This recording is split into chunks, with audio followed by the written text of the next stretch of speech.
Good. What year are you in school? I'm a junior. Junior? Perfect. Do you have anywhere in mind that you want to go yet, or are you just barely starting the recruiting process? I'm just barely starting. Perfect. Perfect. It's a good time to start. That's when coaches love. It's when you start as a junior. We'll just wait a couple minutes until more people are joining. But do you guys have any initial questions before we get started? No, I think just what we need to do now to prepare and what we need to start applying for and all of that stuff. Perfect. Perfect. Have you done anything yet as like reaching out to coaches or anything like that? We've talked to a couple of coaches. We talked Okay. to Colton at Utah State a couple of times, and he's been really positive and encouraging, wanting her to come there. Didn't we talk to somebody else at the icebreaker? I don't remember. I don't remember. Yeah, so Yeah. we started some conversations. I know she talked about going to Texas and central Wyoming because she has Perfect. friends in both places. So we're not sure exactly yet, but That's okay. You don't need to know yet. But it is good to have like starting those conversations because yeah. And like for anyone on, the icebreaker is a really good place to get recruited. That's one of the big rodeos that I know a lot of coaches go to. And it's what, the 1st of March, I think. I think yeah, March entries are 1st, 6th. I think actually starts the 6th this year. I just saw it.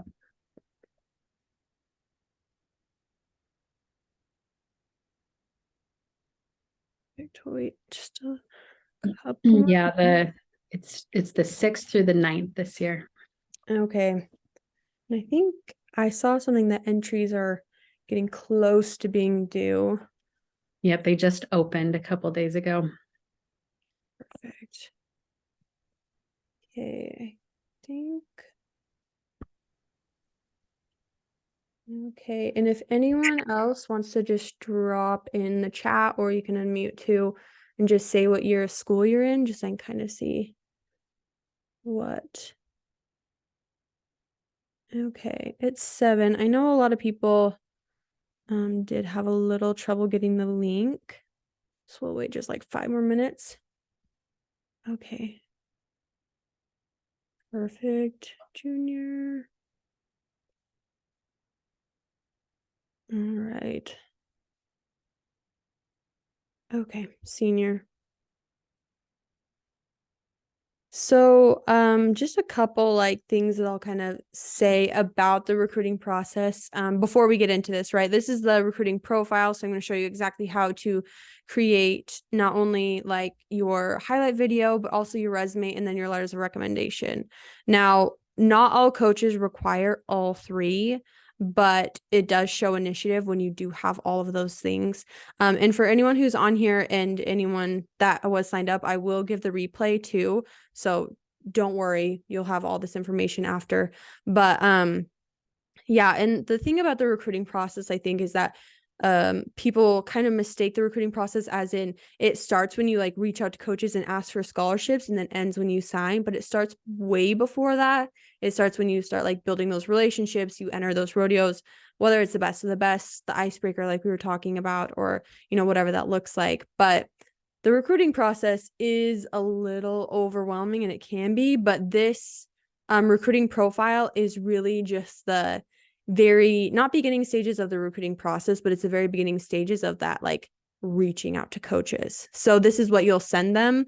But I mean, we can kind of get started. If people join a little later, it's okay. Let me just send one more person the link. And then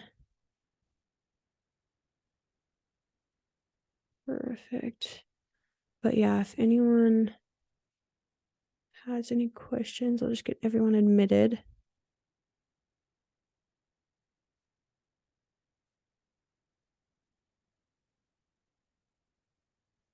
But thanks for everyone for making it, because I know I was trying to find a time that would work in everyone's schedules, and for everyone in high school, it's about impossible, as you guys know. So, okay. So I'll just kind of get started and everyone will be able to watch the replay. But for those of you who don't know me, my name is Lindsay Pulser. I went to Montana State and I graduated in 2021, and that was when I was on the team. We won the nation my senior year. But I have been getting lots of questions about the recruiting process for a long time, right? I used to do goat tying clinics. That was like kind of my main thing. But yeah, so I've just been getting lots of questions, and some of you are in my college rodeo recruiting program. Some of you aren't, and that's totally okay. I'll talk a little bit about it in a little bit, just so you can kind of know. But I love the recruiting process, and I went to a high school that was very like adamant about your ACT, SAT, and so I just kind of found out this information. I actually ended up transferring too, so I'm very well aware of that process as well. But I'll just kind of get started, and we'll do a big Q&A at the end. So make sure to write down your questions. And then at the end, I'll just do in order of whoever drops like the Q in the chat, and I'll talk about that when the Q&A starts. But I will just get started with the PowerPoint. Okay. So thank you everybody for coming. Most of you already have your selves muted. Awesome. This is sponsored by the College Rodeo Recruiting course, which is my program, right? But just make sure to write down any of those questions, right? We'll have a big Q&A, but I just want to make sure to get through the information, because sometimes if we stop and start, it's harder to follow along. But the very first thing, your recruiting profile. So when I say that, I mean that your recruiting profile is your highlight video, your resume, and your letters of recommendation. So basically what your recruiting profile is the first impression, right? And with coaches, that is a huge thing, because even though like with other college sports like basketball or volleyball or whatever, they have specific recruiters. In the college rodeo world, that doesn't happen, right? And you have the college finals, which is usually the same time as like most of the high school state finals and the junior high finals and everything. So these coaches can't really recruit like other places. So your recruiting profile is going to be your biggest tool and your biggest asset to figure out where to go to school. Now, I ended up with 11 full ride scholarships, but that's only because I went to the college fair and I like had my recruiting profile ready, and they did not reach out to me first. I reached out to every single one of like my offers first. So it's not necessarily about like if you win everything or whatever that looks like. It's about actually going and giving the recruiting profile. So it kind of gives coaches like a movie trailer version of you, showcase things they might ask about, because they might not ask if you're in things like FFA or whatever that looks like, right? They might not even know that you're part of student council or whatever. It is actually your job to make sure that they know all the different things they should know about you, right? And this is the first time in your life where you are advocating for yourself, right? And for anyone that just joined, I'll just have you mute your microphone, and then we'll do a big Q&A at the end. So just make sure to write down your questions. But let's talk a little bit about your recruiting profile and what it includes. So your highlight video, as you guys know, is just a culmination of all of your videos, right? And I'll go into more of the details about this, but it's really just showcasing all of those really good runs in different events. And another pro tip is that they are only the events that you will compete in college. So, and this is not controversial, but a lot of people want to put their different events like the rain cow horse or even the trap shooting or the skeet shooting or whatever that looks like. And I advise kids to put those on your social media, because coaches are checking out social media. So that's actually a big place that they can find that. So, and I know like even my sister, she's a senior in high school, and she's like, oh my gosh, I'm not going to post. I'm not going to post all this stuff. But the thing is that when you post these videos of your updated runs, whether it's jackpot runs, whether it's, maybe you did go to like the Vegas toughest, or maybe you were in the junior NFR, just posting those runs allows them to have a really good look of all of your videos, not just the ones that are in your recruiting profile. So that's another thing. And I just interviewed a coach this morning, and they're like, I wish that they would post more. So that's another little bit of a sidetrack. But your highlight video. So your highlight video is going to be the number one thing that coaches look at. They will always look at your highlight video. They will look at your resume, and they will probably call your references or anyone who sent a letter, like written a letter of recommendation for you. But they will always, always, always look at your highlight video. This should be around 2 to 4 minutes. It can be a little bit longer, but I would keep it for sure under 5 minutes.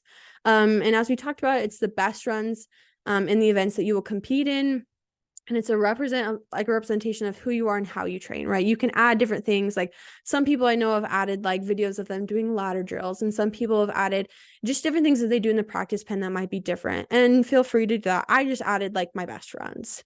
But things that you can add that will definitely help your highlight video stand out. Videos in a lot of different setups, especially if you're a barrel racer. So what I mean by different setups is that a lot of these college setups are going to be different, right? You might be like, I was in the Big Sky region, so we went to Cody and it was a giant outdoor arena, and then we went to Havre and it was a tiny little indoor pen. So make sure to show like whether it's outdoor, indoor, and if you're like a goat tire, for example, all your high school rodeos are going to be 100-foot score. But if you go to jackpots and you tie on longer scores, or if you did go to, the Vegas toughest or whatever it is, just showing different events in different setups can just show how diverse you are as an athlete. If you are a rough stock rider, showing different places, and if you are especially like weather, that's another thing that coaches have been talking about. They're really impressed with people who can send videos in different kind of weather, right? So whether it's the rain or the snow or whatever it is, if you can send videos in different weather, that actually is something that they're really impressed by, which that was a little surprising to me that they just, I've had like 4 coaches tell me that now. Adding your stats, and I'll talk more about this when I actually show you the highlight video, but you want to cut out all the guesswork for these coaches, right? You want to answer all the questions they might have, so they don't have to, like, of course you want them to ask you questions, but you want to make sure that you have a lot of these questions answered. So let's say that you add a bunch of videos. I want you to put your stats on the videos, and I'll kind of show you how, but your stats would be like where the rodeo was, right? So maybe it was like your state finals. You want to do the year in the state finals. And then, you don't really have to put exactly what score it was if it was like a high school rodeo, but if you want to put all the score, like if you're in the goat tying, right? Or the breakaway, if it was like a 2-under, right? Just putting the scores so they can kind of gauge what that was in that pen. High school rodeos should be overall the same, but if you enter any other kind of rodeos, just kind of add that, especially like amateur rodeos.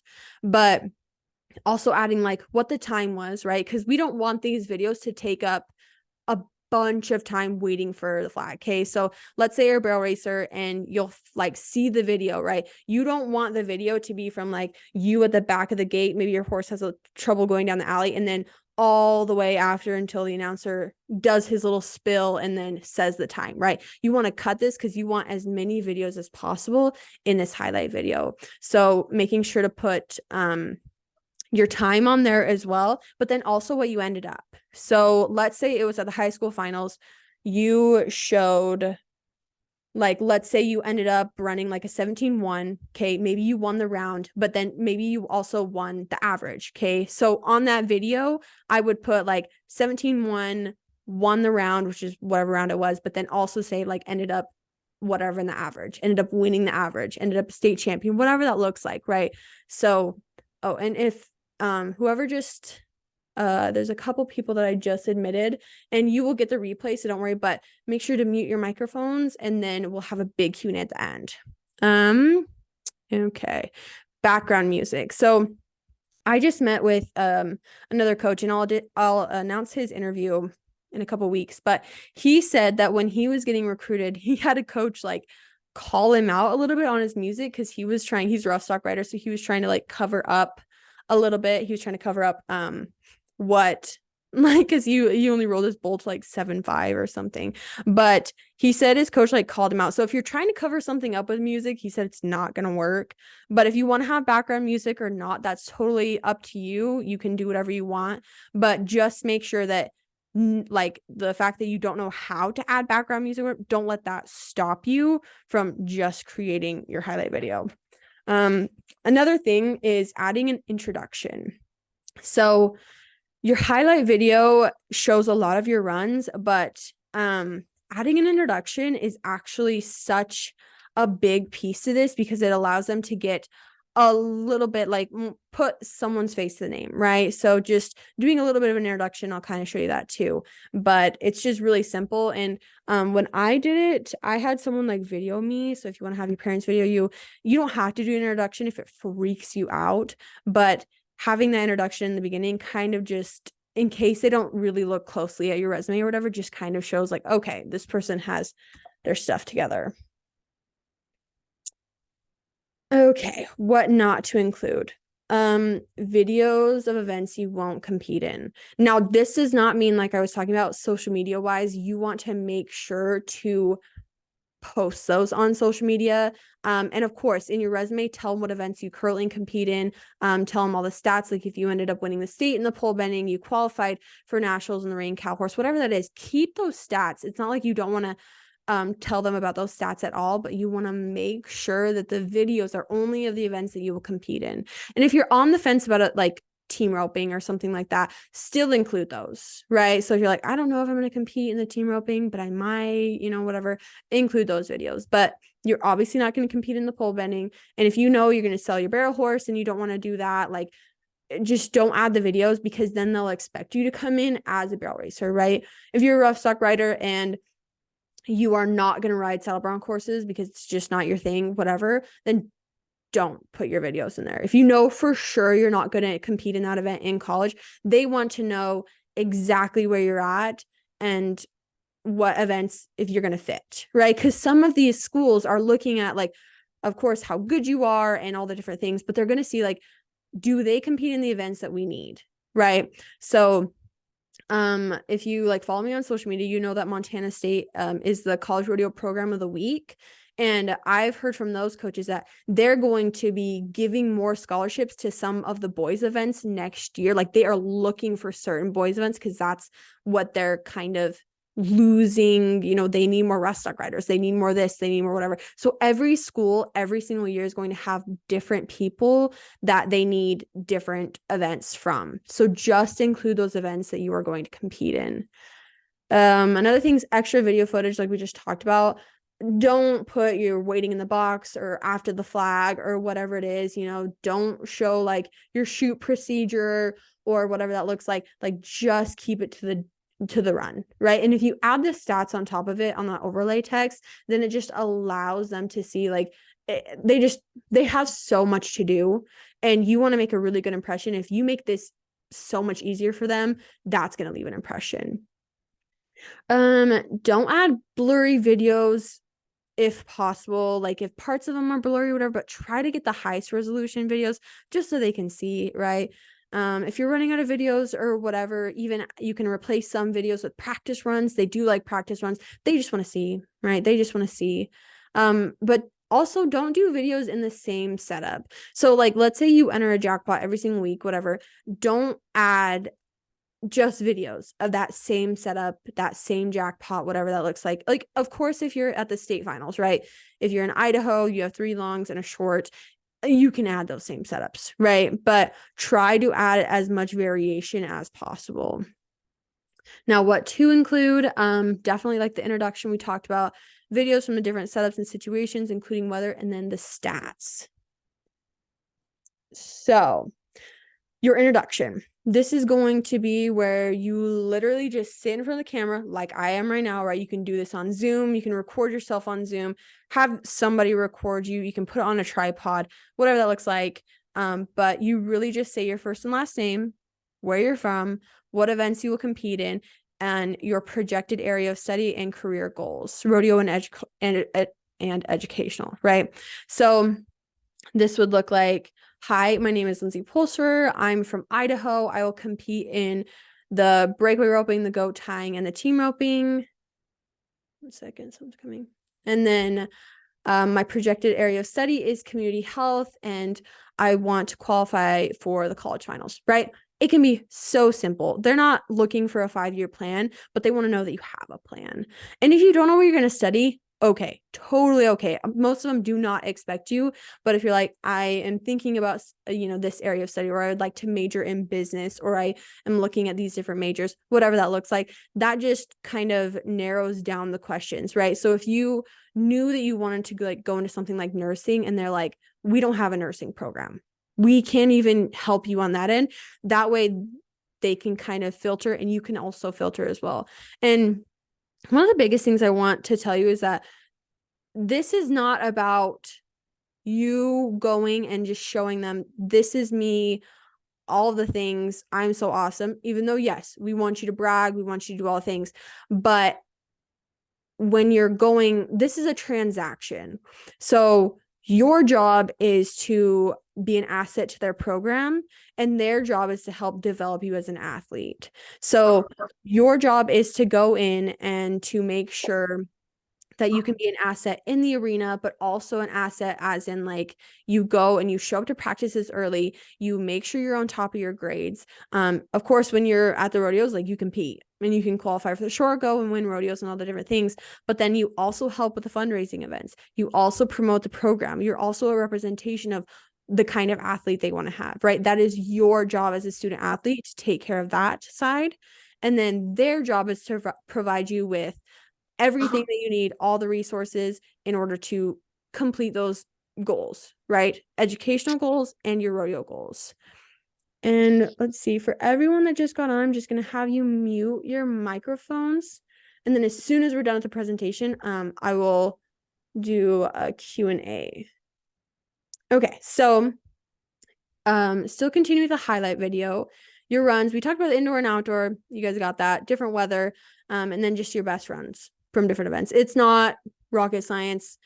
Just make sure to add those very diverse videos, because they like that. And I've interviewed so far in the program, there's 18 coaches and athletes, and they all say diverse videos. That's what they want to see. So there's a couple different places that you can create your highlight video. You can create it on Instagram as a reel. The pros, it's free. You guys probably all have Instagram. It's easy to add overlay text. You can post on social media too, which I would highly recommend. The cons is that if you add like an audio, like a trending audio, right, when you download it, it won't download. So if you do want that audio, sometimes you have to screen record it, which the quality is okay. Like, I've screen recorded some, but it's not always the best. And depending on, what version you have or whatever, but the videos can usually only be like a minute 30 or 90 seconds, right? So that's another con with Instagram, but it is really easy. And then coaches can see it too. I'm going to show you how to create one on Canva. So I like Canva. There's a free version available. I have the pro version because I use it a lot, but it's so easy. It's so easy. But there's lots of templates and lots of tools, lots of effects or whatever. But the free version does have limits, so that is the con. You can create on iMovie if you want to, but the con is obviously it's on Apple products. Like, I have a MacBook and I really do like iMovie, but it's not gonna be possible for someone who has a different kind of computer. But it is really easy to add clips and add your own music. CapCut's a different one. There are lots of templates and there's a free version available, but there is like selective music selection, and then, there's different things that way to where it's not as easy, but this just depends on preference and what's easiest for you to create it. There's no one that's really, I guess, better than the other. The only thing with Instagram is that shorter video, but you can create multiple. So it's not that big of a deal. Okay, so we are going to go into this. So I'll kind of show you. This is what Canva looks like. Now I do have the pro version, so there is like some different things that I can do on my end, but everything I'm going to show you, you can do with the free version. So what I've done is I added some college rodeo like runs and some ones I had from high school, right? Just random runs. But I just kind of want to show you what this would maybe look like. So all you're going to do is you're going to add in these videos, right? So you see this video right here, this video right here. I just literally uploaded them. So if I go to my uploads, I just drug them and drop them in here, and then I just uploaded them, right? It's really easy. And I just went in and created a new project, and it was just a video. Like I literally just typed in video, and then this came up. This was just like there's no template or anything, but you just add your videos in whatever order, but then you can click on these different videos. So like if I click on this one, and you can kind of see like, okay, here's the different whatever. But what I did is I added this on each one, and you can have like different effects, right? We can animate them, we can whatever, we can make it look like whatever it looks like. But the best way, like if you want to do pink, whatever, right? But the best way to do this is like, so this first one, okay, this was, I think, my senior year. So it was the IHSRA, state finals. I think it was 2017. I think on this round, I was like a 6-7 maybe. And then it was a high school rodeo, so it was a 100-foot score. And then I won my senior year. I won all 4 rounds and the average, right? So they can watch this video and we can play it, whatever. But they can watch this video and know exactly where you ended up, and kind of gauge whatever it was, right? And so then, like, let's say they look at that and they're like, okay, it's IHSRA state finals, whatever. They can go look up the results and kind of see what everyone else tied, what everyone else roped, what everyone rode, whatever it is. But so I'll kind of show you. You're just going to drag. You can drop into different ones, but it's easier if you just kind of, like, you'll have the right there. So you'll just drag, drop, super easy, right? But what you're going to do is, like, this video, let's say it's too long, right? Might not play, but like the video, you'll go cut the video, but then you can kind of see here, see how I can move this video right there, and then I can cut it that way, right? So right here, pretty sure it's like me walking off and whatever, but then you can play them through. That way, when you download it and it's all said and done, then your videos are cut exactly. You want to make sure to cut out, like, if your horse got stuck behind here or whatever, and then like this is the go tying, right? So the judge drops his flag. That's where I want to end the video, because they know on these stats, whatever it is, right? They know on these stats right here what I ended up. So, and you can design this however you want to. This is like where you can be creative, but I do not want you to get stuck in like this analysis paralysis, like, oh my gosh, I don't need to do this. You know, they really don't care. Like, they don't care. They want the information. They want to see the run. They don't care if there's all these special effects or whatever that looks like. But this is a really easy way. You can add these videos. They'll play all the way through. But as you can tell, I have all these videos and you can see how many seconds. Like, I would not keep like the 23.4 seconds right there, right? We're not going to keep up. Like, we're not going to keep that much time for just one video. So just make sure to go and you edit these videos, trim them, and see, like, I'm getting ready in the box, whatever. Like, you don't need to see all that. You just want to see from the start of the run when you nod your head to when, everything's done. So that's kind of how and then I would create like an introduction. Okay. So in the introduction, you would obviously put this at the very beginning. And then you could also, like, I have the stats listed on this one, right? You could also put like your name, everything we had on that slide, and just kind of list it there. But you can animate it, you can do all the different things, you can add transitions, you can whatever. But if you add this, like if you do this on Canva, it's so easy, and you can just download them and they email with high resolution. If you can see right here, if I wanted to share this, right, I could download it. It's not gonna let me because that one video, but you could just download it, right? And I would download it as an MP4, that video. And if that, I would always test like an email and send it to yourself.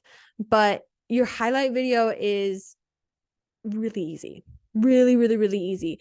You just need to make sure you have those videos, the diverse videos, and then you just add them and add the stats. Like, don't make this a giant project, right? You don't want to make it to where you're like, oh my gosh, it's not going to be the best, I can't do this. No, that is not the point of this. I want to make this as simple as possible for you. Now, your resume. So I teach all the students in my college rodeo recruiting program a little different of a setup, because I don't know if you've seen like the normal resumes, but I think that they are a little boring to read. So I found this really, like, she's a really successful entrepreneur, but she showed like how to do a resume in a different way that made it a lot easier to read, because your job is to answer questions they might ask, do it in a way that's easy to read, and showcase things they might not ask you about, right? So they're not going to ask every single person like if they are, on student council, if they're a cheerleader, if they're a football player, if they're whatever. Like, they expect you to just tell them, because even though they have, like, they try to do as much research as possible. If you don't post the things, if they're not friends with you on whatever social media, they're probably not going to know some of these things. So you have to showcase. And there's a big difference between bragging about yourself in a way that doesn't make a great impression and then just showing them like, this is what I do, this is who I am, and I think I'd be a really good asset to your team. And that's what this resume does. It kind of solidifies that and lists everything out so they can physically see, like, is this person going to be a right fit for me? Approaching this, I like to tell my students that you approach this like a job interview, right? You approach it exactly like a job interview. You want a job. You want them to pay you to college rodeo. That's the whole point, right? And they want kids on their team. They want good student athletes on their team. They want student athletes. They don't have to worry about their grades. They don't have to worry about if they're going to show up to practice on time. They don't have to worry if they're going to work hard. That's why they are very selective in this recruiting process, because they want to make sure that the person they are picking for their team is not only going to be a really good asset for them and the program they're trying to build, but also the team that's existing, right? I mean, we all know how team sports kind of work, and there can be some drama and whatever. They want to make sure that this person is not like that, you're not going to come in and kind of break down that program, because it has happened. And I've talked to a lot of coaches about this, and they say they would much rather have someone who is maybe not necessarily behind, but lower talent wise, that they could develop, that worked hard, than someone who was awesome but was not coachable and caused a lot of drama. So that's another big thing, is that and I've been talking to a lot of students lately, and even just people in my DMs, and they're like, well, I don't know if I can be an asset to this program. I haven't won this. I've never qualified for nationals. I've never won a state title. I've never, they don't think they have all the accolades. But the thing is that if you are coachable, if you have a really, really good work ethic, and you are willing to learn, and you're willing to do whatever it takes to get to that goal, and you are going to help them build a program, I promise you they will figure out a way to get you on their team, right? If you're a good fit, they want you on their team. It's not necessarily just about winning everything. I was talking to Ben Londo, and he's the coach at Cal Poly. I'm sure you guys know him, but he said that he has some kids on his program that they might never qualify for the college finals, but they are so good at fundraising that he can't afford not to have them on his program. So there's lots of different ways. It's not just the cut and dry, like you have to be the best of the best. There's so many programs. There's so many different kinds of programs, right? You have big teams, you have little teams, you have Division 1, Division 2, Division 3, you have NAIA size, right? It's all under the NIRA, but you have lots of different options with lots of different programs.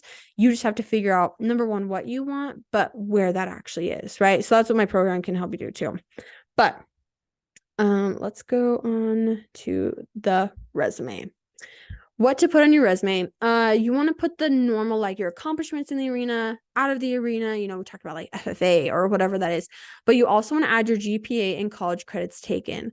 So a lot of you are probably have taken dual credits, right? And this is not the like dual credits as in college credits, right? You have taken them through a school, whether it's like a local community college or whatever that looks like. You have taken or are in the process of taking college credits.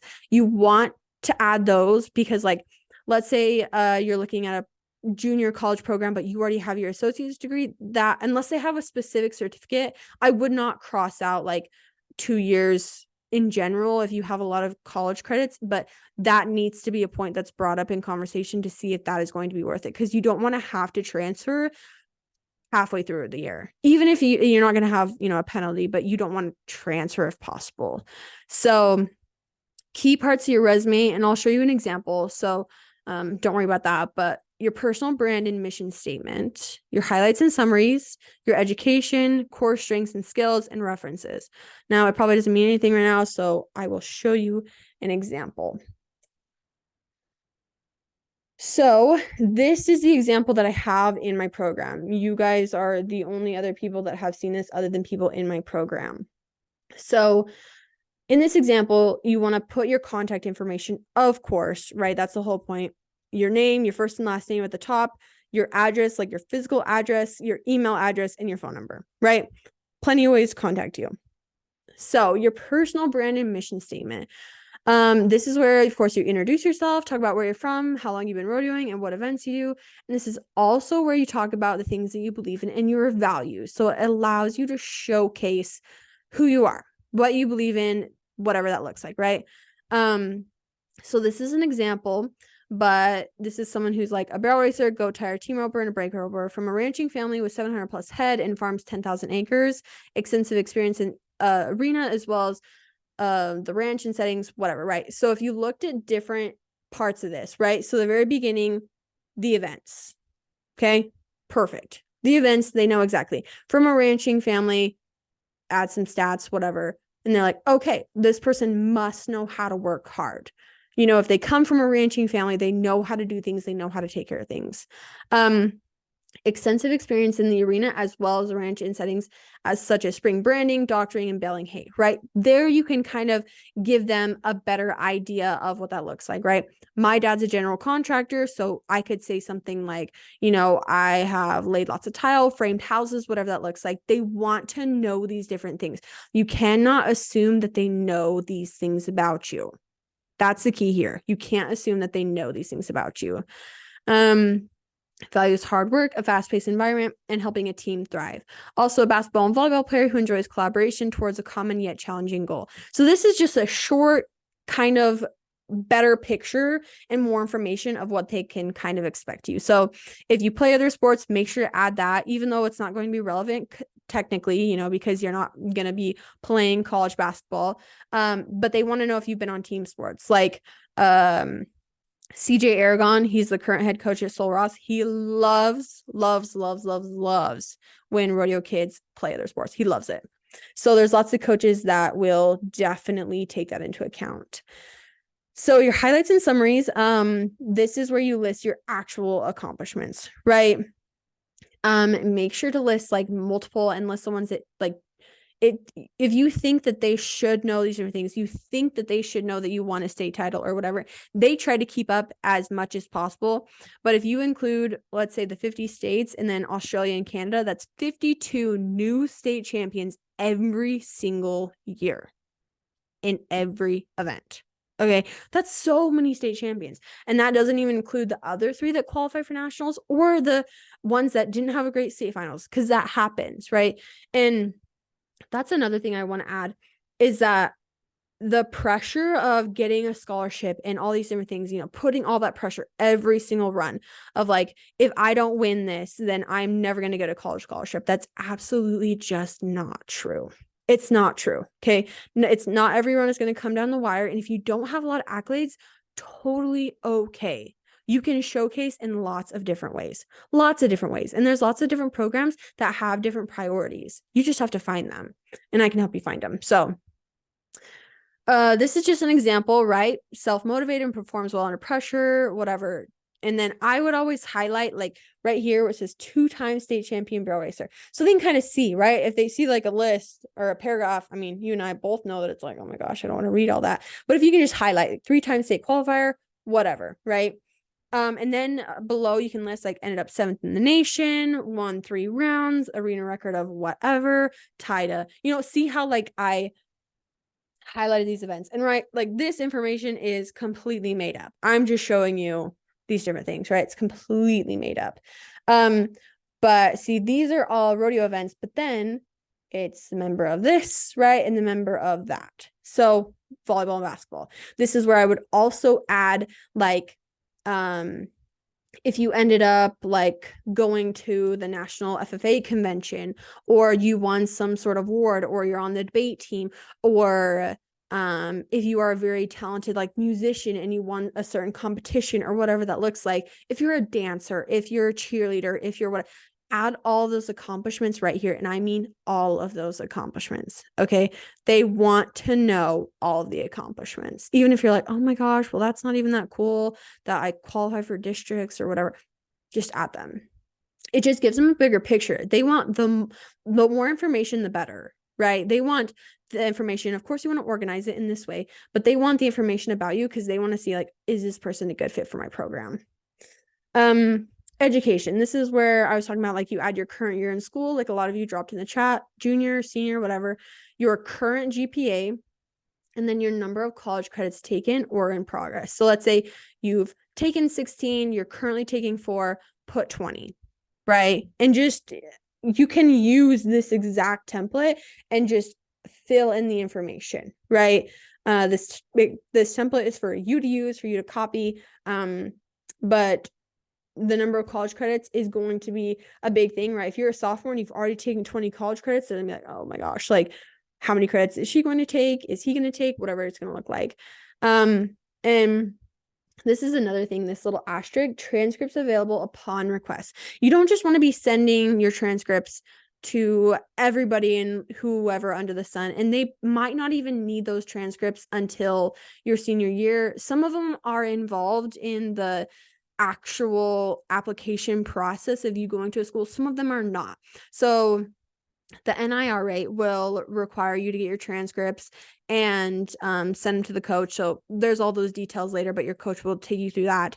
But I would not personally send all of that information, your transcripts, just to every coach in every single email or whatever. If they are like, if they need your transcripts or whatever that looks like, then you can request your transcripts. Talk to your student count or your advisor, your counselor at school, but you can get them by yourself. If your counselor doesn't really know how to do that, you can get them through the National Student Clearinghouse.org. But if you're a sophomore or a junior and nobody is specifically asking you that you like for those transcripts, don't even worry about it. There's plenty of places. And when you apply for these scholarships, they will request transcripts. So there's a lot of details that, but we're not going to get into that with, there's too much information there.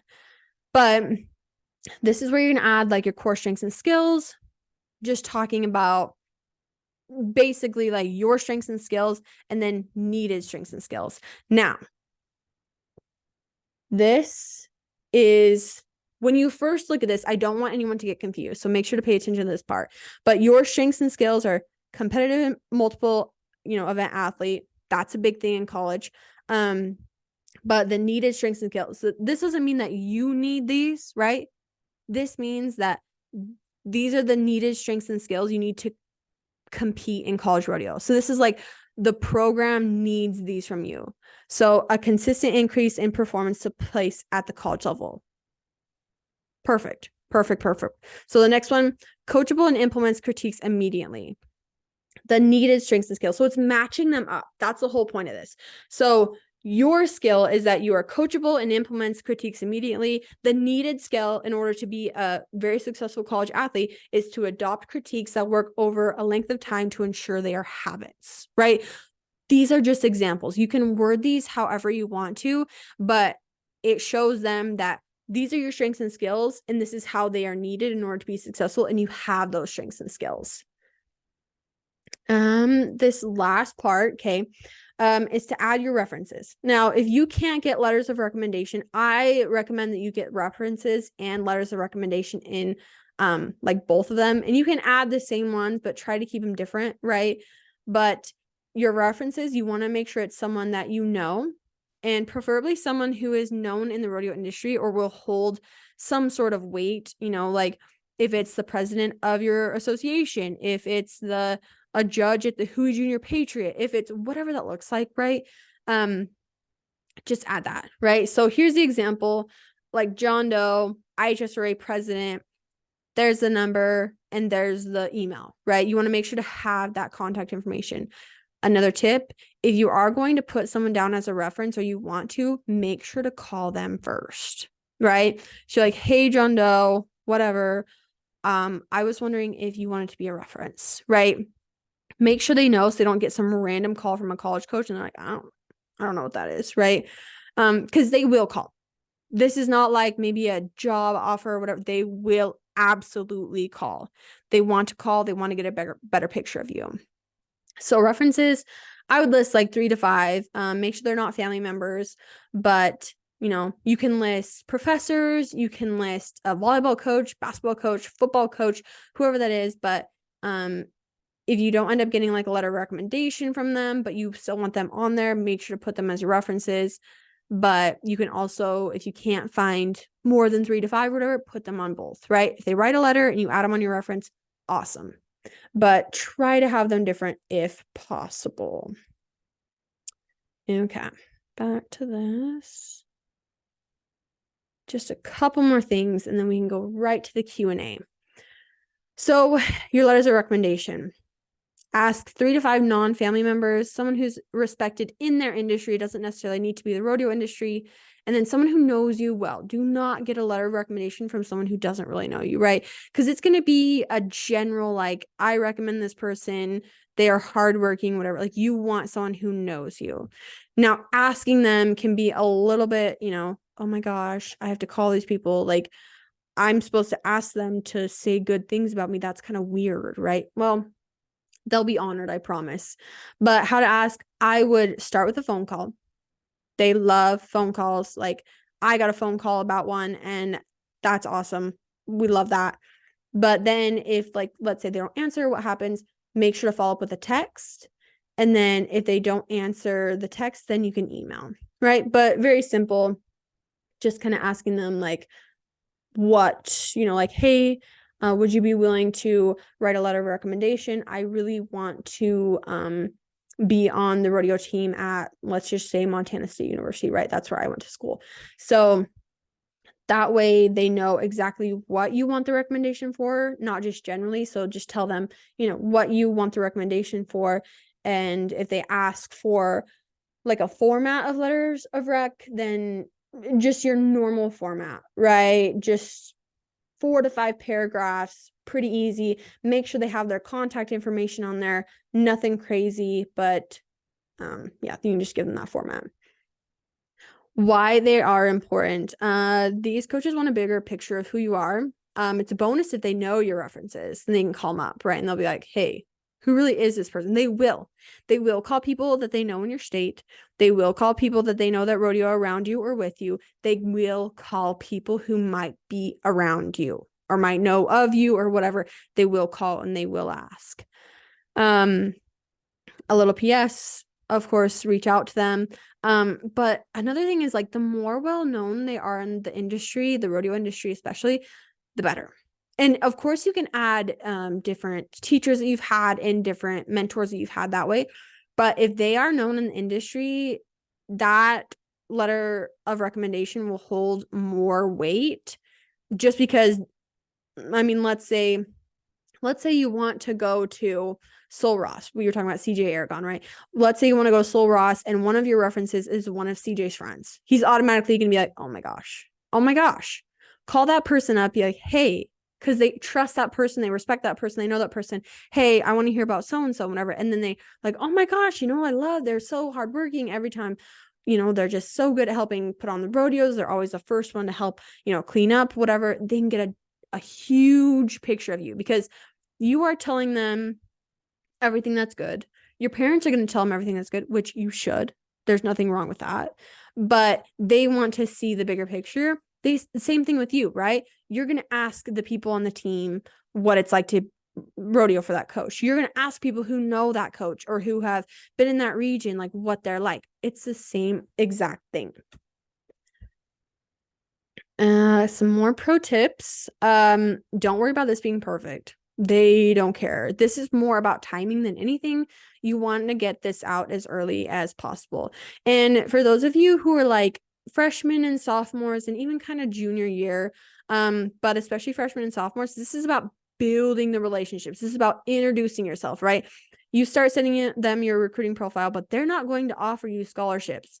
The different thing about college rodeo and the NIRA does not legally allow these coaches to have an official letter of intent until March 1st of your senior year.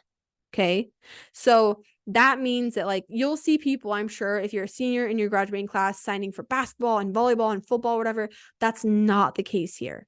They might give you like an idea of what they can offer you or whatever, but like I had tentative offers before that, but I did not have an official letter of recommendation that I could sign until March 1st. Okay.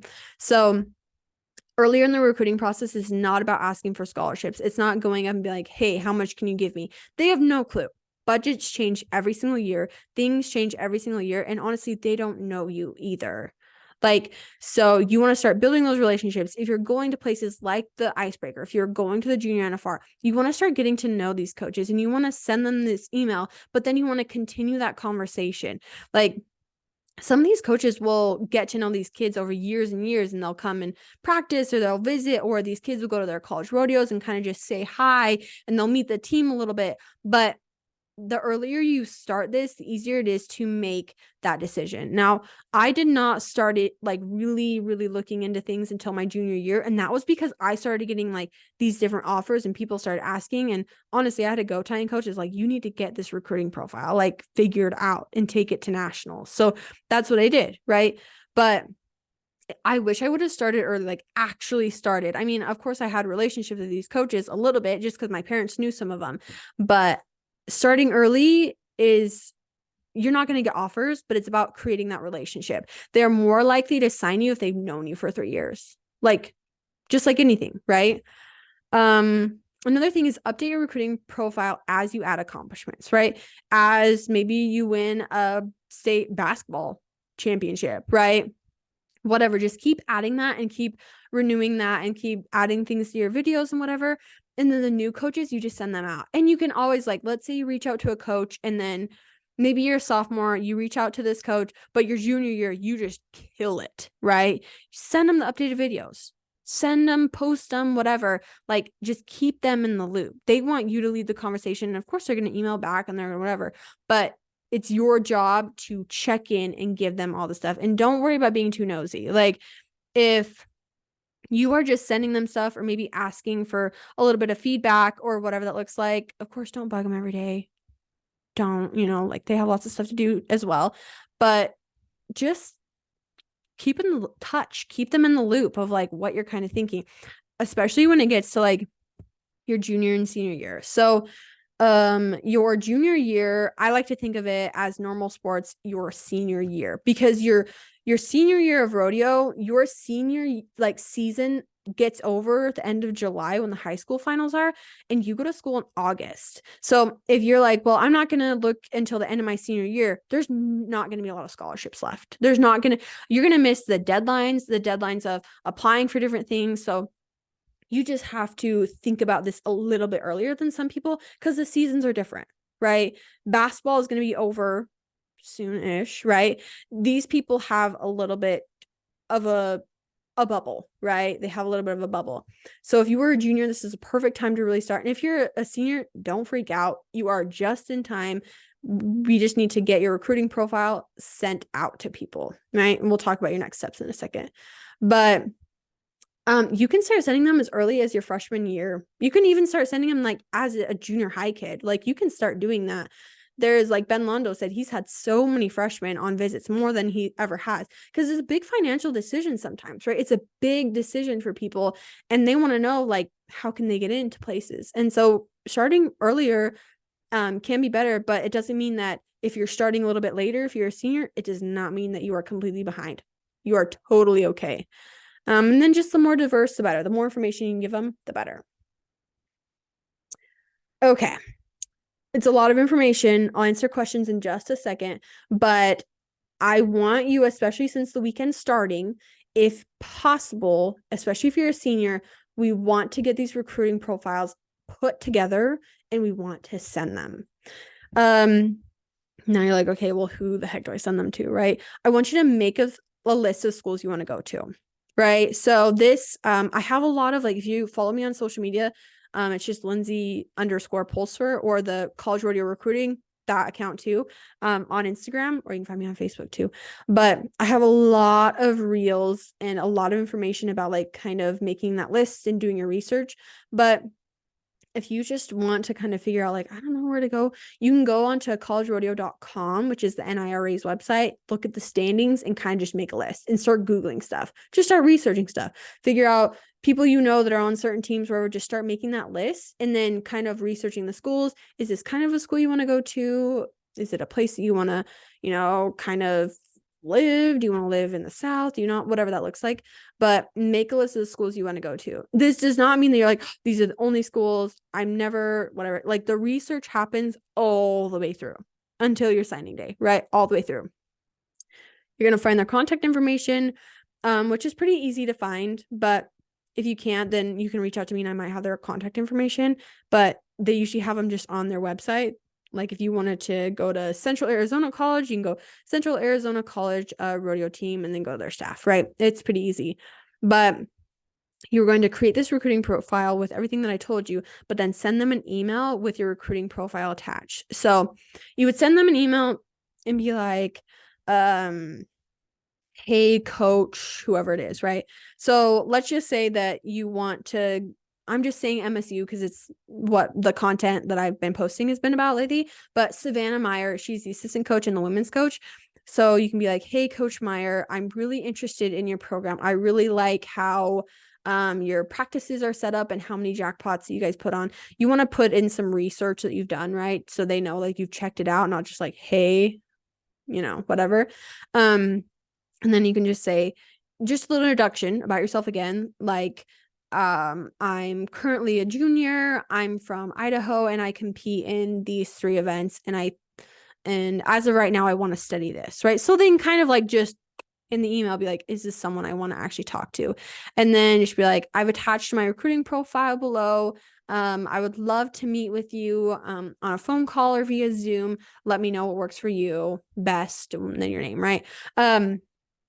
If possible, you want to be able to set, like, a meeting up as soon as possible, whether it's a phone call or a Zoom meeting. A lot of people like to, have the Zoom meeting so they can kind of see face to face, but that's just how you send it, right? And another tip, but do not copy and paste the same email. They'll know. They'll know. And don't copy and paste the same email, and make sure it's for every single one. Make sure you show a little bit of, like, that you've researched our program. Like, Central Arizona College, right? They have 5 arenas. She'd be like, I'm really, I really am interested in your program. I noticed that you have 5 arenas, and I've been looking for a practice setup like that. Just so they know that you've looked into it and done your research.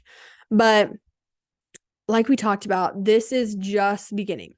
This is just the beginning. Like, my program, and I'll talk about it in just a second, but my program helps you from that first initial stage of, like, I want a college rodeo, but I don't know where to start, to your signing day. And it is a big gap. It's a big gap. It's the research. It's the reaching out to coaches with your recruiting profile that we just talked about. It's, what do you say on visits? It's keep doing the research, keep sending the recruiting profile. Then you actually go on the visits, and then you're like, oh my gosh, was that visit good? Was that not? And then you're trying to, there's so many things. So it's okay to feel overwhelmed, but just know that, like, my program can help you through every single step. And just because you're on this does not mean that you need to join the program. I'm just giving you the information. But let me move this over here. So you can get $50 off using the coupon code SAVE50, exactly how it is, all caps SAVE and then 50, no space. But my college rodeo recruiting program is actually the very first recruiting program in the college rodeo world, the very first one. And I've been getting questions about this for a long time, and I decided to just put it all in one place. But it's such a good program, and I already have lots of people getting different results, right? Like, people are starting to reach out to coaches. I already have people that have tentative offers. I have a lot of people that found different programs because they had the interviews.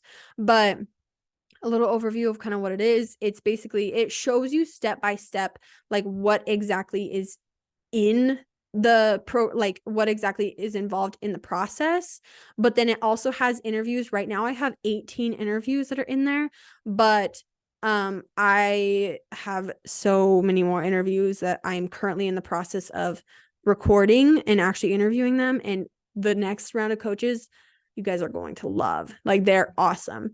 But the point of this program is to just give you the information and help you figure out where exactly you want to go. And I think that this is the best way to set this up, because you have to figure out where you want to go. I can't make the decision for you. And even if I could, you are going to learn so many lessons in the middle of this. I wouldn't make the decision for you, because honestly, it's your decision and nobody should be able to take that away from you.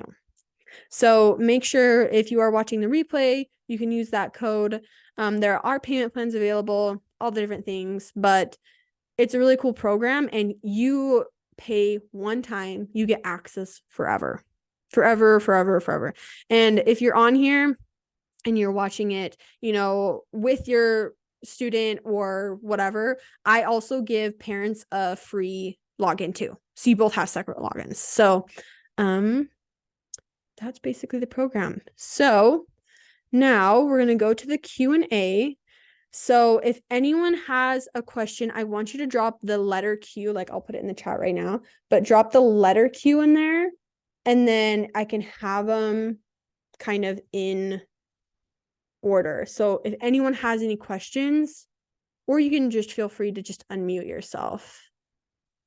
But you can just drop the questions in the chat.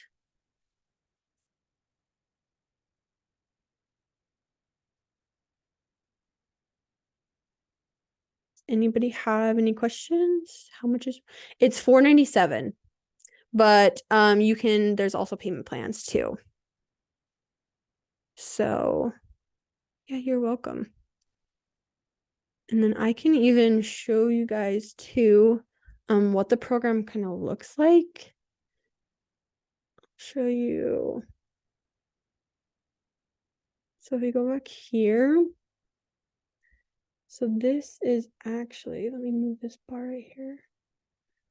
This is actually like the sales page to my program, but here are some of the coaches. Their interviews are in here. And the athletes too. So I have a lot of athletes because I think you should know their perspective too. But they're so awesome. So these are some of them.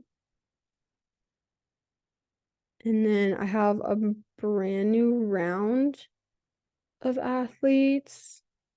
But yeah, so here's what I wanted to show you. This is the curriculum.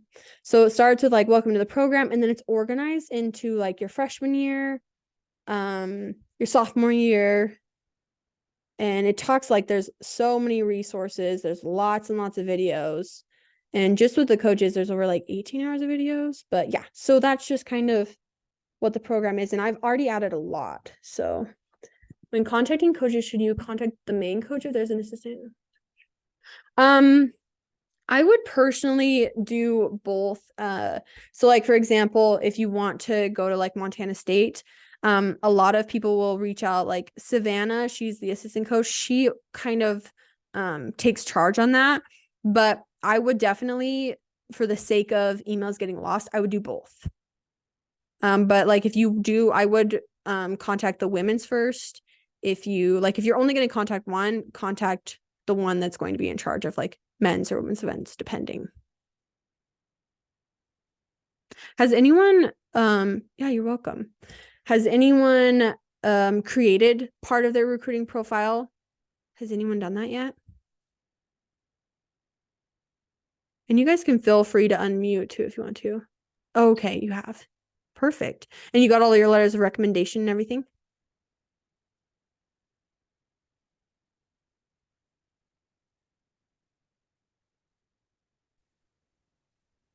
What are you asking now? Okay, Kendall, you can go ahead and ask your question. So I had someone tell me that we should create like a YouTube channel for her and then just send that link. So I've been like uploading to a YouTube channel, but it sounds like the recruiting video is more effective than that. Is that right? I mean, it's awesome that you have that. I would just maybe do a compilation and just like an easy 2 to 4 minute video that you can just send. But then I would also send them the link to that as well. Okay, cool. Thank you. Yeah, you're welcome. Stop it right now. Perfect. Does anyone have any questions about the resume? That's what I seem to be getting a lot of questions about lately. He needs to be desensitized. That's what we're doing. I don't know if he'll ever get better. Sorry, dude. I need to get that.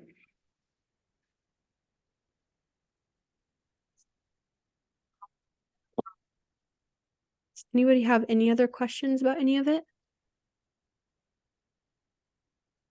You're okay. Okay.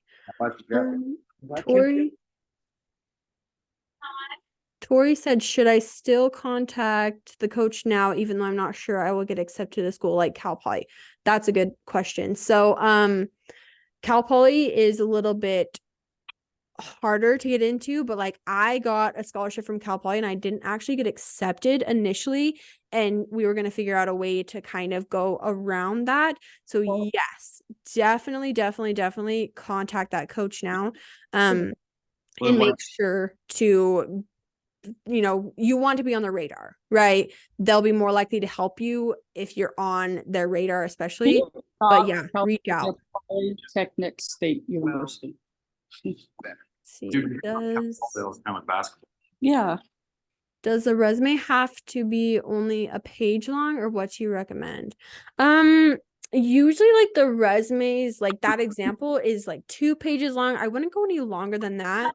If you can go a page, but how that template is set up, it's 2 pages.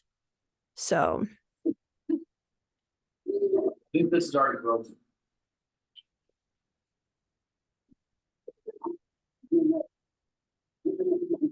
yeah, you're welcome. Yeah. Does anyone like, have you created your highlight video on somewhere else other than the ones that I recommended? Have you created it on, like, because we talked about YouTube, right? Which that's awesome. At least having a channel.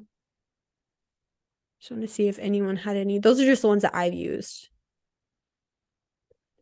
So grades have always been a challenge. So addressing like GPA. Okay. So GPA is not the only thing that matters. The only thing that is easier with GPA is just the fact that like you can get more academic scholarships that way. So if anyone hasn't really known this, a lot of like full ride rodeo scholarships, right, are combination scholarships. They're still full ride scholarships, but they're combinations. So they usually are involved with academic scholarships. You have your individual scholarships, which, those are like ones that you apply for, whether it's just ones you'd apply for, like money you can take anywhere. And then you have your financial aid or your FAFSA. And then you have like the rodeo scholarships and then the academic scholarships, right? So you have like all these different things. So that's the only thing that the GPA really helps, is that any academic scholarships you can get, they don't have to cover, like the rodeo scholarships don't have to cover as much. But honestly, I would just be honest with the coach and just talk to the coach, right? And for any parents that are on here, make sure that your student athlete is the one that's leading the conversation, because that is one thing that they've all talked about. Like, make sure they're the ones reaching out, whatever. Of course, be in the background, of course, be, in the behind the scenes. You are very much a part of this decision, but make sure they lead that. But just talk to the coaches, right? Not everyone that rodeos, absolutely not everyone that rodeos has a 4.0 GPA, not at all. So there's lots of different room there. But I would just be honest with the coaches and have a meeting with them for sure. I created my app in Shot, and I've never heard of that. For anyone, Morgan said she created hers in an app called InShot, and she said she really loved it. Super easy to work with. Thanks, Morgan. No, that's awesome. Yeah, just any apps that you can find. It doesn't really matter what you created on, right? It's not about the special effects. It's not about whatever. It's just whatever is going to be easiest for you and that you can download and send it to them. But I did want to talk about until there are some more questions, because we'll save like the next 10-ish minutes, kind of just depending on how many questions we get. But I did want to talk about social media a little bit. So that's been a big topic. And I understand, like, if you want your social media private, I completely understand that you want your privacy and your security, and especially if your parents want you to. But I do want you, if possible, to post more of your runs, right? So let's say if a coach, you follow them, you let them follow you, whatever, they can see, like, she's talking about the YouTube channel. That's so awesome because they can see more than just those 2 to 4 minutes of videos, like what you are involved in, right? Lots of different stuff that way. So I would post more on social media. And like for anyone that is like on Instagram, for example, like the highlight option at the very top of your phone, you can add a highlight that has like your recruiting profile, whatever, and you can just put like rodeo runs, or you can, separate into go tying runs, barrel racing runs, whatever. So they can kind of see pretty quickly, like on your highlights. So that's another big thing. But does anyone have any other questions? And there are no stupid questions. I promise you. This is all a lot, and you don't really know what you don't know until you ask.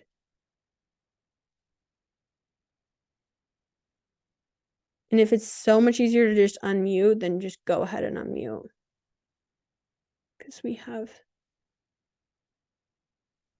plenty of time.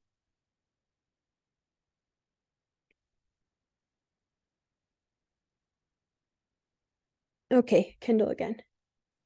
How do you usually go about finding contact information for college rodeo coaches? So I usually just go like on their website.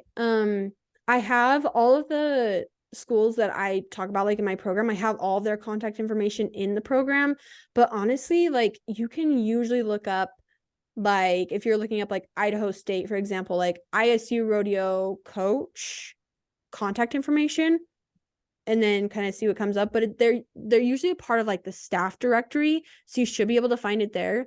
And some coaches prefer like a phone call or an email or whatever. And it's kind of, I personally think it's, if you want to send your recruiting profile, sometimes it's easier to send an email, like a very formal email, but then you can set up like an in-person or even just like a phone call or whatever at first. But I just go on the website. That seems to be the easiest. Or you can reach out to someone who's currently on the team. That's another way too. Awesome. Thank you. You're welcome.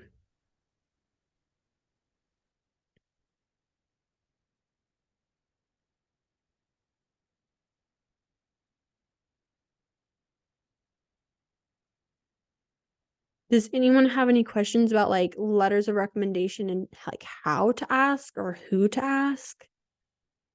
Does anyone have any questions on that? Or you can ask about questions about the program too. You can even go through different stuff that's in my program as well. Who do you want to ask? So a couple different, I guess, quote unquote types of people you want to ask. You would definitely want to ask mentors. If it's in the rodeo world, for example, you want to ask like if you have your rodeo club or your district or any president of anything really. Let's say one of the judges at like the Who Junior Patriot. Maybe you work with like someone who's really big in the rodeo industry. Maybe you have a goat tying coach. Maybe you travel to amateur rodeos with someone who's really big, like maybe they pro rodeo or whatever that looks like. You just want to have, if possible, at least one letter of recommendation from someone who is in the industry. So like if you're in Idaho, right, and the president of the IHSRA or whatever that looks like, those are really good letters of recommendation. You can also have like teachers. That's a big thing, especially academic wise. Like if your teacher can write a good letter of recommendation, and then if you have like a basketball coach, a volleyball coach, a football coach, or whatever, Someone who, is it good to add someone who you've done clinics from? Yes. So if you've had someone who, has put on a clinic or whatever, like I know like Delaney Cuno just put on a clinic here. She's in the program. That's why I'm saying that. But she would be like, if you went to that clinic, she'd be a good one to ask, right? You just want to make sure that they know you well enough to, I mean, if you just barely met them, you're not going to be like, hey, can you, write a letter of recommendation? They need to know you, because even though like you just want to make sure that their letter of recommendation is genuine, if that makes sense. But you can also just make sure they're not family members.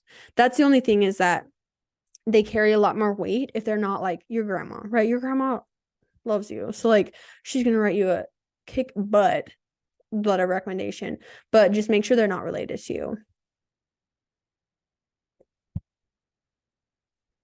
Let's see. Could you ask a youth pastor at church for a letter? Yes. Or your FFA advisor, or I'm trying to think of anyone else, like your student body like advisor, your principal, if you have like a favorite English teacher, right? Someone that's been around you a lot, your athletic director. You can ask someone that is involved in your church. You can ask someone who, you can ask lots of different people. You just want to make sure they know you well. So I had like 5 letters of recommendation. So I had I think 2 teachers and then 3 people who were in the rodeo world, right? So I had one of my dad's really good friends who, he kind of like grew up with me, but he was in the national presidency of like the National High School Association. So that helps, right? And that was one that way, but he knew me very well and knew me from like when I was little. I also had a coach, like a mentor, someone who I had done clinics from, right? But I'd also tied with her a lot. She did one. And then who was my other one? I also had a volleyball coach. So you can kind of make it pretty well-rounded. I just say and even if you don't get a letter of recommendation, if you can put someone who is in the rodeo industry on your references list, right, on your resume, that will just allow you to, it just carries more weight, because everyone in the rodeo world will find someone who knows you some way. But like if they already know one of your references or know someone who knows them, they just want to get the most, like the biggest picture of you, but they want to get the most accurate picture of you, right? So make sure these references just know who you are. And but let's see. I'm trying to think of any other common questions that I've gotten. We'll leave about 5 more minutes for questions. You may have mentioned it, but how many letters and contacts do you have it recommend? Okay. I would say when it comes to like the references in your resume, 3 to 5, right? And then letters of recommendation, like the physical letters of recommendation, I would also have 3 to 5. But so like if you look at your resume, right? So we'll kind of like that template that I was showing you, you want to have like the references on there. That's not where you put the letter of recommendation. That's just where you put their contact information and they can call, right? Your letters of recommendation are going to be physical separate files.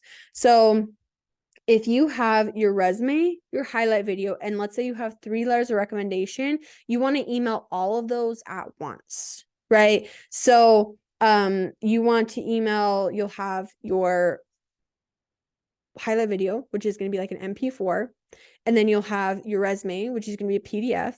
Then let's say you have 3 more letters of recommendation, those are all going to be PDFs as well. And for those of you who do want to take a look at my program, I'll send you the link as well. I'll just put it in here. I'll put it in the chat. But and the program keeps growing, so there's going to be a brand new round of interviews that I'm going to start announcing next week, and I know some of you that will definitely recognize some of the names. So but you can check that out. But any more questions about anything? And it doesn't even have to be about the recruiting profile. If you have any other questions about the recruiting process, you are more than welcome to answer. I'll just stay on for just a little bit longer. I'm not going to take everybody's Friday night.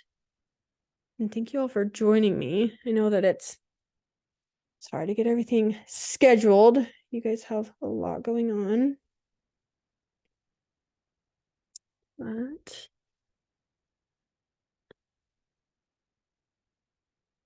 when you say physical letters, they write an actual letter and you send that as well. Yes. So I can look up just for like, let me look up an example so you can kind of see they are physical letters of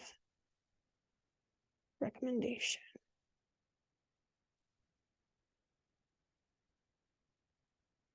Okay. So here's an example. It'll open up. But yes, it's a physical letter and you can look up different formats.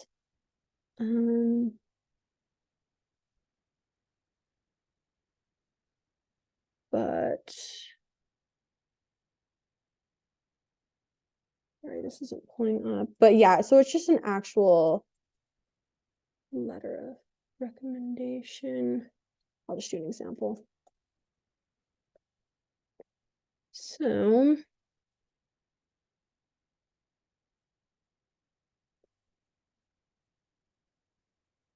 okay, so if you look at like an image, I'll share my screen. But it's really just, they can do lots of different formats.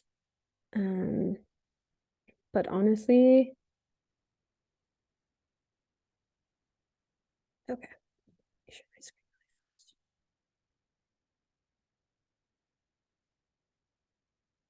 screen. Okay. So if you look at this is kind of a sample letter. So it would literally just be like, they'll have their contact information and then it's like, dear admissions committee, it is my pleasure, right? So this is kind of the format you can send them. They'll just kind of write like this letter of, this is why I recommend them, this is whatever, and then sincerely whatever, but make sure the only thing is that they have their contact information. They have it like at the top right here. I just recently wrote one and honestly, I just put the date at the top and then I went into whatever and then I put my contact information at the bottom. So nothing crazy, but yes, it's an actual physical letter. How did you finally decide on which college you wanted to attend? That's a really good question. So, I was terrified. If you are terrified, I was terrified. Even though I had 11 offers, right, which sounds like it was a blessing and I'm still so grateful for it, but I was so overwhelmed and I was the only person in my school that I went to a little school, but I was the only person that was number one going to go out of state, but number two was going to be a student athlete. So everyone was going close to home and they were all going to college together and I was freaking out. Honestly, I picked probably the safer option and I wish I would have done more research and I wish there would have been something like my program available because I just didn't really know what was out there and I only chose like with the offers that I found people at the college fair. But I finally decided on a school in Colorado, which that school it has grown a lot since I've been there and they have a brand new coaching staff, but it actually ended up transferring. So I transferred after my freshman year and found Montana State, but I actually found Montana State because I knew two of the kids that were rodeoing there and I just know that they were winning a lot. And so I met with a coach, but when I finally decided to like transfer and I picked a different school, then that's when I had more information, but it was honestly the coach that just sold me. Like, Andy and Tracy Bullich were the coaches and they stepped down the same year I graduated, but the coaches in Montana State right now are awesome. I know both of them very well, but I just felt so good around these coaches. So when I was transferring is probably the better example of when I, kind of actually decided, but I just found out all my information and honestly, having non-negotiables is the biggest thing. So if you are doing research, you want to put your hat in different rings. You want to reach out to 2 years to 4 years, Division I universities. You want to reach out to anyone that you might be interested in, but you want to figure out your non-negotiables. So you want to figure out, do you want to go to a big school or a small school, right? And be honest with yourself. Do you want to go to a big school or small school? Do you want a bigger team? What things do you want to experience in college? Because this is the time where you can decide, like, yeah, I want to be able to go to football games. I want to have smaller class sizes because I know I might struggle in school. I want to have a smaller team. I want to have a bigger team. I want to be able to rope every single freaking day of the week. I want to be at a school where they primarily, they can help me be a better go tire. I want to do these things. Like when I was first trying to decide, I think I spent too much time like being like, oh, well, I can handle that, or I can handle that, or, like I can make do with that. But that's not how you should approach this, because this is like, there's not a perfect program, but there is a program that's going to be a really good fit for you. You just have to decide what you kind of want. So long story short, I learned a lot my freshman year about what I wanted, what I didn't want. I wanted a big team. I wanted a program that was established. I wanted to go to a university that had a good football team, that had that whole experience. And I wanted to be somewhere where the rodeo program was supported by the community. When I was at the school in Colorado, they didn't really know we were there. And it's really hard to be a part of that, like a program that was growing. And that program is completely different now. That's not the case there now, but you just want to figure out what you want. And if you want to kind of narrow down like the options, Google all the stuff, whatever. But if you can, go to some of these college rodeos. And if you can, watch, the college rodeos on the Cowboy Channel, watch the college finals, kind of see like who comes up, and go and binge watch these people's like videos on social media and whatever, like figure out people on the team and reach out to people on the team. That's one thing that I did not do enough, is reach out to people actually on the team. But also don't take one perspective like into account, because I reached out to someone, they're like, it's so awful, whatever, but they weren't on scholarship and there was a lot of things going on in their life. And I'm glad I didn't listen to just that one opinion, or I wouldn't have gone to Montana State. But it's really just about research. Sorry, that was a long answer, but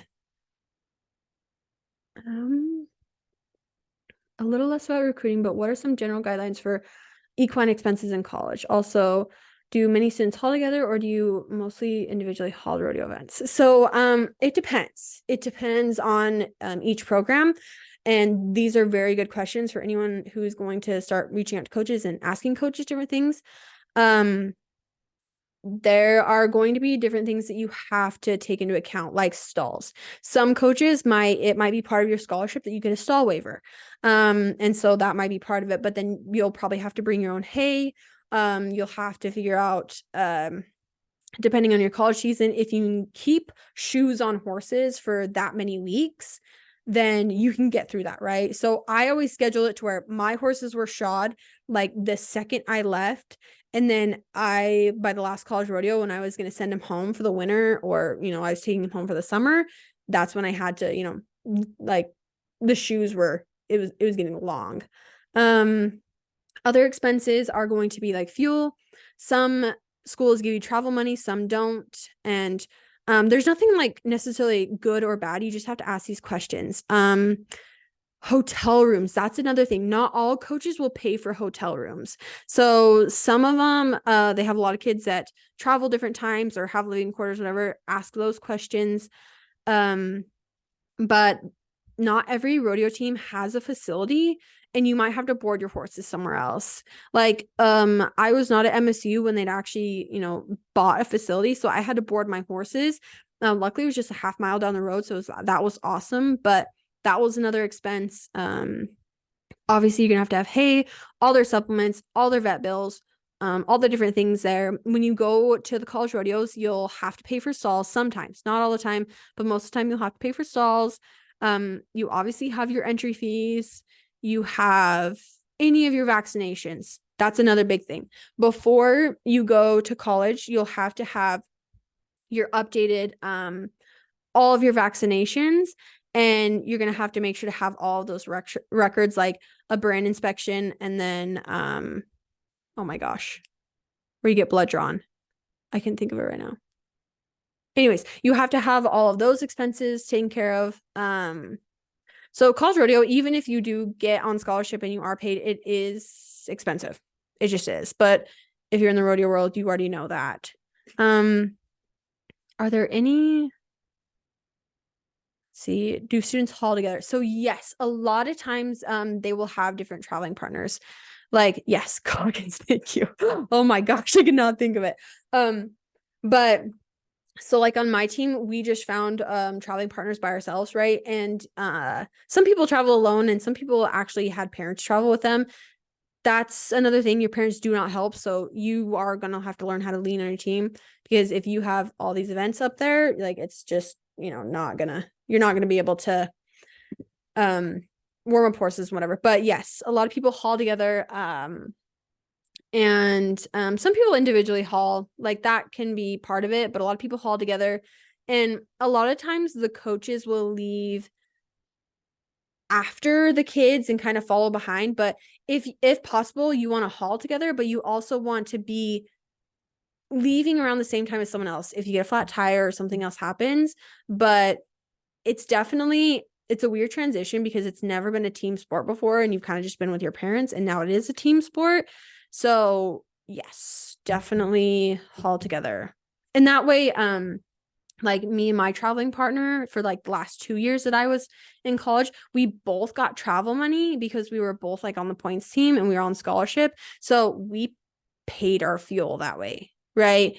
And we got hotel rooms from the coaches whenever they paid for those, which is so awesome. But that's another thing to take into account too, is that if you travel with someone who's also on scholarship and also gets travel money, that's another thing as well. But I highly recommend traveling with someone. Even if at first you don't know anybody, just find someone and, travel with them. Try to fit as many horses as you can safely into those different trailers. Let's see. Any other final questions that anybody has? These are great questions, by the way.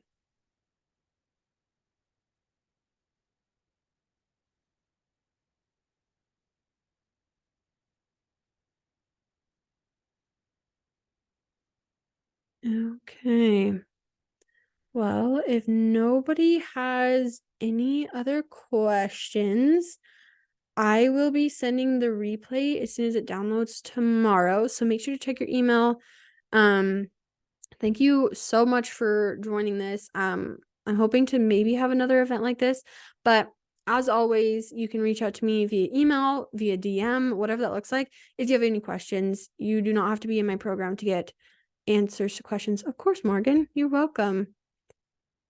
Yes, you are so welcome. But ask lots of questions, lots and lots of questions. If you need the link to my program or the coupon code, again, just let me know, but the repay will be available. But yeah, sorry it's late, but you guys are very welcome. Perfect. Well, you guys have a great weekend. Send me info. Yes, Kendall, I will. I will put the link below again for my Kendall, this is for you and for anyone else. But there's a payment plan option at the bottom, and we can also do a different payment plan as well. That's just so you can see the different ones. So I'll leave that up for a second, but yes. And if you do want to reach out to me about another payment plan option or whatever, you can either email me, or that's my Instagram, and then this is the other Instagram for the business for college ready recruiting. So feel free to reach out, but the very bottom of that website, that link that I just put in there, it'll show you the payment plan. But okay, have a good night, everyone, and thank you again.